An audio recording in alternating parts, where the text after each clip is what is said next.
CBI എന്ന വ്യാജേനയുള്ള video call വഴിയാണ് online തട്ടിപ്പ് സംഘം മാർക്ക് കൂർലോസിന്റെ പണം തട്ടിയെടുത്തത്. മുംബൈ സ്വദേശി നരേഷ് ഗോയൽ എന്ന ആളുമായി ബന്ധപ്പെട്ട കള്ളപ്പണ കേസിൽ കൂർലോസ് പ്രതിയാണെന്ന് തട്ടിപ്പുകാർ വിശ്വസിപ്പിച്ചു.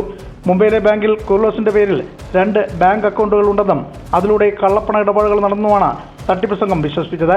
തുടർന്ന് ഡിജിറ്റൽ അറസ്റ്റും രേഖപ്പെടുത്തി വിർച്വൽ കസ്റ്റഡിയിലാണെന്നും അറിയിച്ചു. ഡിജിറ്റൽ കസ്റ്റഡിയിലാക്കിയിരിക്കുകയാണ് എന്ന് പറയുകയാണ്. ക്യാമറ ഓൺ ചെയ്ത് ഞാൻ വെക്കണം, അവരുടെ ഡിജിറ്റൽ കസ്റ്റഡിയിലാണ് എന്ന് പറഞ്ഞ് ചോദ്യം ചെയ്യൽ തുടരും. ഒരു 2 മണിക്കൂറോളം CBI ശൈലിയിലുള്ള ചോദ്യം ചെയ്യലാണ്. എൻ്റെ പേഴ്സണൽ ഡീറ്റെയിൽസ് മറ്റു കാര്യങ്ങൾ ഒക്കെ ചോദിച്ചറിഞ്ഞു. 10:30 ആയപ്പോഴത്തേക്ക് ഉറങ്ങാൻ അനുവദിച്ചു. അപ്പോൾ ബാത്റൂമിൽ പോകണമെങ്കിലും ക്യാമറ അവരെ ഫേസ് ചെയ്ത് കാണിച്ചൊക്കെയാണ് പോകേണ്ടത്.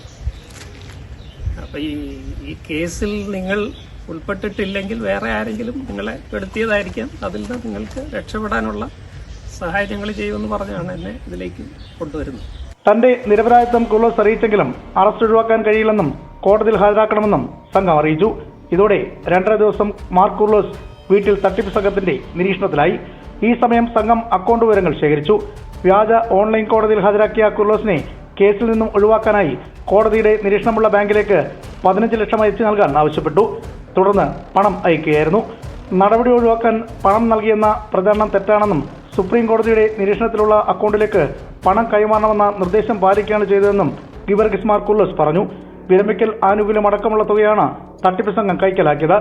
തനിക്ക് മറച്ചുവെക്കാൻ ഒന്നുമില്ലാത്തതിനാലാണ് പരാതി നൽകിയെന്നും കൂർലോസ് പറഞ്ഞു. ഞാൻ പരാതി കൊടുത്തത് എനിക്കൊന്നും ഹൈഡ് ചെയ്യാനില്ല എന്ന് കാണിക്കാനാണ്.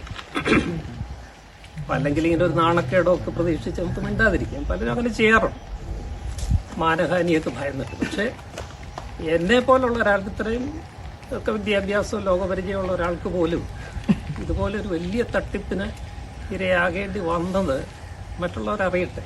സംഘം വീണ്ടും പണം ആവശ്യപ്പെട്ടപ്പോഴാണ് തട്ടിപ്പാണെന്ന് തിരിച്ചറിയുന്നത്. തുടർന്ന് കീഴ്വായ്പൂർ പോലീസിലും സൈബർ സെല്ലിനും പരാതി നൽകുകയായിരുന്നു. പോലീസ് അന്വേഷണത്തിൽ സംഘം സമാനമായ രീതിയിൽ തട്ടിപ്പ് നടത്തിയിട്ടുണ്ടെന്നാണ് കണ്ടെത്തൽ. പ്രതികൾക്കായി അന്വേഷണം ഊർജിതമാക്കി.